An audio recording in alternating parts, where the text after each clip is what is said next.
Jamal Carter sat stiffly in his chair, his small hands gripping the armrests as if they were the only things keeping him from disappearing into the sea of strangers. The courtroom smelled of polished wood and something else, something heavier. Maybe it was the weight of expectation, the thick air of judgment. Maybe it was fear. His mother sat beside him, her back straight but tense, hands folded so tightly in her lap that her knuckles had turned white. She hadn't spoken much that morning, just squeezed his hand before they walked into the courthouse. Now she stared straight ahead, her lips pressed into a thin, unbreakable line. Jamal's eyes moved to the judge, an older man with silver hair and a face that looked carved from stone. Judge Raymond Culver. He had seen him before, on TV and newspaper articles. The man who decided fates with a single stroke of his pen. The man who now held his future in his hands. The room was too quiet. It made the sound of shuffling papers feel like thunder. The jury sat still, their faces blank, unreadable. Somewhere behind him, reporters were poised with their notebooks and pens, ready to capture the moment. It wasn't every day that a 12-year-old boy sat in court, accused of a crime he didn't commit. His heart pounded so hard he thought the whole courtroom might hear it. He wanted to look at his mother, to find comfort in her presence. But he kept his eyes locked on the judge. He couldn't show weakness. Not here. Judge Culver cleared his throat, adjusting his glasses before looking down at the papers before him. In the case of State versus Jamal Carter, the jury has reached a verdict. Jamal swallowed. The words sat heavy in the air. He knew he was supposed to stay quiet, sit still, and wait. But the urge to move, to speak, to fight, was rising inside him like a fire he couldn't control. The jury foreman, a middle-aged man with tired eyes, stood up and held a folded slip of paper. His hands were steady, his voice emotionless. "We, the jury, find the defendant." Jamal flinched. A cold sweat ran down his back. The words that followed would decide everything, whether he went home with his mother or was taken away in cuffs, whether his life continued as it was or became something else entirely. He knew the truth. He knew he didn't do what they said. But truth didn't always matter in places like this. His mind raced back to that night. The flashing red and blue lights, the voices shouting, the way his mother screamed his name as officers pushed him into the back of a police car. He could still hear the echo of her cries in his head, could still feel the tight grip of the officer's hands on his arms. 12 years old, and they treated him like a criminal. His father had told him once that the world wasn't fair, that some people had power and others just had to survive under it. Jamal had never really understood what he meant until now. The foreman opened his mouth to speak. Jamal's body acted before his mind could stop it. He shot to his feet, his voice cutting through the courtroom like a knife. "You're the killer!" The words rang out, sharp and sudden. The courtroom froze. Judge Culver blinked. The prosecutor's mouth hung slightly open. The reporters jolted forward, pens scratching furiously against their notepads. Even the bailiff, a man built like a brick wall, hesitated. Jamal's chest rose and fell with each ragged breath, his small fists clenched at his sides. His voice wavered, but he didn't care. "You sit up there, pretending you don't know," he said, his voice thick with something between rage and desperation. "Pretending like it wasn't you who took everything from me." For the first time since the trial began, Judge Culver looked at him, really looked at him, and in his cold, calculating eyes, Jamal saw something, a flicker of recognition, a shadow of something that looked an awful lot like guilt. Jamal's words hung in the air, heavy and unshakable. The courtroom, packed with lawyers, jurors, and reporters, was completely still. Even the hum of the air conditioning seemed to have vanished. Every single person in that room had been prepared for a verdict, for a routine ending to what they saw as just another case. None of them had been prepared for this. Judge Culver sat frozen behind the towering bench, his gavel hovering slightly above the wood, his mouth pressed into a thin line. His expression remained unreadable, but Jamal knew what he had seen. That flicker of something in the judge's eyes, recognition, hesitation, maybe even guilt. It was there. It was real. And now that Jamal had seen it, he couldn't unsee it. His mother's sharp whisper cut through the silence. "Jamal, sit down." Her voice was tense, urgent, pleading, but he couldn't. His heart was pounding so hard it felt like his chest might crack open. His breath was shallow, rapid. His whole body shook, but not from fear, from something else, from years of holding things inside, from the memory of his father's face, from the way the police dragged him away, from the way no one listened, no one cared, until now. Jamal's hands curled into fists at his sides. He could feel the heat of every stare, but he didn't back down. He locked eyes with the judge, refusing to look away. "You signed the warrant?" he said, his voice lower now, steady despite the way his pulse raced. "You sent them into our house, and now my dad is dead." A gasp rippled through the room. Judge Culver's face remained impassive, but his fingers twitched slightly as he adjusted the papers before him. "This is not the time or place for outbursts, young man," he said, his voice level controlled. "Sit down, or I will have you removed from this courtroom." Jamal's jaw tightened. He could feel the anger rising in his throat, thick like smoke. You're the one who should be removed," he shot back. "You're the one who should be on trial." A murmur spread through the crowd, a wave of whispers and shifting bodies. The prosecutor, a tall man in a navy suit, stood up, his expression a mix of frustration and disbelief. "Your Honor, this is completely inappropriate. I move that the court—" "Sit down," Judge Culver interrupted, his voice carrying a sharp edge. The prosecutor hesitated, his lips pressing together before he slowly lowered himself back into his chair. That alone sent another ripple of tension through the room. This judge had been known for his strict control over his courtroom, his absolute intolerance for disruption. And yet here he was, letting a 12-year-old boy speak. Jamal took a deep breath, his small frame shaking with the force of everything he wanted to say. "They said it was a warrant execution," he continued, his voice a little softer now, but no less sharp. "But my dad wasn't resisting. He wasn't running. They shot him in our living room, right in front of me." A heavy silence filled the space between them. Judge Culver looked down at his desk for a brief moment, his jaw tightening. It was quick, barely noticeable, but Jamal saw it. He saw the way the judge's fingers gripped the edge of his desk just a little too tightly, the way his lips pressed together like he was holding something back. "You knew," Jamal whispered. "Didn't you?" Another round of whispers spread through the courtroom. Someone coughed. A reporter leaned forward, his pen scratching furiously across his notepad. "Enough," Judge Culver said, his voice still even, but there was something else there now. Strain. Jamal shook his head. "No, it's not enough," he said. "It'll never be enough."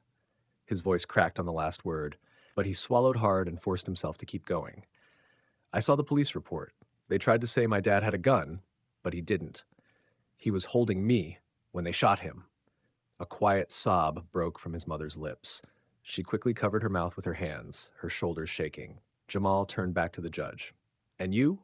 You didn't do anything. You let them get away with it." Judge Culver's fingers twitched again. His face remained hard, but there was a flicker of something behind his eyes. Jamal knew he had struck a nerve. The courtroom was still caught in the aftershock of Jamal's words. The tension had shifted from confusion to something sharper, something electric. People whispered in hushed voices, shifting in their seats, their eyes darting between the boy and the judge. No one had expected this. No one had prepared for a moment like this. The gavel slammed down. "Order!" Judge Culver's voice was sharp, demanding, but even the power behind it couldn't erase the tremor that ran through the room. He adjusted his glasses, trying to maintain his composure, but there was something in his expression now, a stiffness in his jaw, a tightness around his mouth. Jamal stood his ground, his hands balled into fists, his breath uneven. He could feel his mother's gaze drilling into him, silently pleading for him to stop, to sit down before things got worse. But worse than what? Worse than losing his father? Worse than sitting in this room while strangers decided his fate? He swallowed hard. "You knew," he repeated, his voice quieter now, but it cut through the courtroom like a blade. The judge didn't answer. The silence only made Jamal angrier.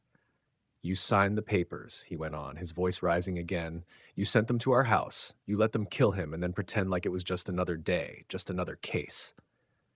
His mother let out a quiet, pained sound. Jamal knew she wanted him to stop. He knew she was afraid of what would happen if he kept pushing. But he couldn't stop now, not when the truth was finally breaking through the cracks. The prosecutor stood up again, adjusting his suit jacket as he cleared his throat. "Your Honor, I move to strike all of this from the record. This is highly inappropriate and has nothing to do with the charges at hand." Judge Culver didn't respond right away. He just sat there, staring at Jamal like he wasn't sure what to do with him, like he wasn't sure if he should shut him down or hear him out. Jamal took a shaky breath. "Tell them," he said, his voice barely above a whisper. "Tell them what really happened that night." The judge's grip on his gavel tightened. "I will not tolerate this courtroom being turned into a spectacle," he said, but his voice lacked its usual authority. "Sit down, young man." Jamal shook his head. "No," he said, his voice stronger now. "You don't get to tell me what to do. Not after what you did." The murmurs in the crowd grew louder. Someone's phone clicked, taking pictures. The reporters were already scribbling down every word. This wasn't just a trial anymore. It was something bigger. Judge Culver's face was unreadable, but his fingers twitched again. Jamal knew that tick now. He knew it meant something. "You can't hide from this," Jamal pressed. "You can't sit up there and pretend you had nothing to do with it. You signed the order. You gave them permission to storm into my house like we were criminals. My dad didn't even get a chance. They shot him before he could say a word." His voice broke slightly, but he clenched his jaw, forcing himself to stay steady. He wasn't going to cry. Not here. Not in front of them. The judge exhaled slowly. His face was still cold, still controlled, but there was something behind his eyes, something Jamal had never seen before. Regret. Jamal's chest tightened. "Say it," he said. "Say you knew." Judge Culver's jaw clenched. "This court will not be manipulated." "Say it!" Jamal's voice rang out, cutting through the judge's words. For a split second, the judge just sat there. Then, in the smallest, barely perceptible movement, he lowered his eyes, and Jamal knew. He had won. The courtroom felt like it was holding its breath. Every single person, every juror, every lawyer, every reporter, scribbling furiously in their notepads, was locked onto the same thing. The boy, standing in the middle of it all, staring down the judge like he was the one with all the power. Jamal's heart pounded, but he didn't move. He didn't blink. His whole body was tense, waiting for the truth that he already knew but needed to hear out loud. Judge Culver shifted in his seat, the way he gripped the bench, the way his mouth pressed into a thin, unmovable line. It was the look of a man who had spent years making decisions without second-guessing himself. But now, faced with a 12-year-old boy who refused to back down, he looked different, smaller. "You knew?" Jamal said again, his voice lower now, almost steady. The judge finally lifted his gaze. His eyes weren't as hard as before. There was something else there now, something Jamal couldn't quite place. He opened his mouth as if he were about to speak, but then he stopped. Jamal stepped forward. "You remember, don't you?" His voice was quieter now, but it carried through the room like a sharp wind. "The night they came. The night they said they had a warrant. The night they shot my dad." Judge Culver inhaled sharply through his nose, but he said nothing. Jamal swallowed, his throat dry. "You signed the papers that sent those cops to our house, and then when my dad was lying on the floor, bleeding out, you let them say it was his fault." His voice cracked slightly, but he kept going. "You let them say he had a gun, but he didn't. He was holding me when they shot him." A hush fell over the courtroom. The weight of Jamal's words settled over everyone like a storm cloud. His mother was crying now, her hands covering her mouth as her shoulders shook. He wanted to comfort her, to tell her that it was okay, that they were finally being heard. But he couldn't stop now. "You let them get away with it," he whispered. The judge's face remained unreadable, but his grip on the desk tightened. The silence stretched. The prosecutor stood abruptly, his chair scraping against the floor. "Your Honor, I must insist." "Sit down," Judge Culver said, his voice quieter than before but filled with something different. The prosecutor hesitated. His lips pressed together as he slowly sank back into his chair. Jamal stared at the judge. "Say it," he urged. "Say you knew." Judge Culver let out a slow breath. His eyes, usually sharp and calculating, flickered with something that almost looked like shame. Jamal's stomach twisted. "If you didn't know before, you know now," he said. "And if you don't say it, if you don't admit what happened, then you're just as bad as the men who pulled the trigger." The room was so quiet that Jamal could hear his own breathing, his own heartbeat. The judge closed his eyes for a moment, and when he opened them again, he looked different, tired, worn down. maybe even haunted. I signed the warrant, he said finally, his voice barely above a whisper. A collective gasp swept through the courtroom. Jamal's knees felt weak, but he didn't let himself fall. Judge Culver exhaled, rubbing his temples. I signed it, he said again, the weight of the words settling over him like bricks. I read the case file. I approved the raid. His voice was quieter now. And I believed them. Jamal swallowed hard. His whole body felt like it was buzzing. I believed them when they said your father was armed, the judge continued. I believed them when they said the warrant was necessary. I believed them when they said force was justified. He paused. His fingers tapped once against the wood before curling into a fist. I didn't question it. And that was my mistake. Jamal clenched his fists, his nails digging into his palms. That wasn't a mistake, he said, his voice shaking. That was his life. Judge Culver flinched. He ran a hand down his face, exhaling sharply. I know. The room erupted into whispers again. Jamal couldn't breathe. He had spent so long fighting to be heard, to make someone, anyone, acknowledge the truth. And now, here it was, sitting heavy in the air between them. But it didn't feel like enough. The weight of Judge Culver's admission settled over the courtroom like a thick fog. The whispers from the crowd swelled and faded, but all Jamal could hear was the pounding of his own heart. He had fought so hard for this moment, for someone, anyone, to acknowledge the truth. And now that it had finally happened, he didn't know what to do with it. His hands were still shaking. His breath felt shallow, unsteady. He wanted to feel victorious, but all he felt was hollow. Because even though the judge had finally admitted it, his father was still gone. The truth didn't bring him back. It didn't change the years of grief and anger that had carved themselves into Jamal's chest. His mother was crying quietly beside him, her face buried in her hands. She had spent so long fighting to clear his father's name, and now, after all this time, the person responsible had finally spoken the words she had always known to be true. But it wasn't enough. It never could be.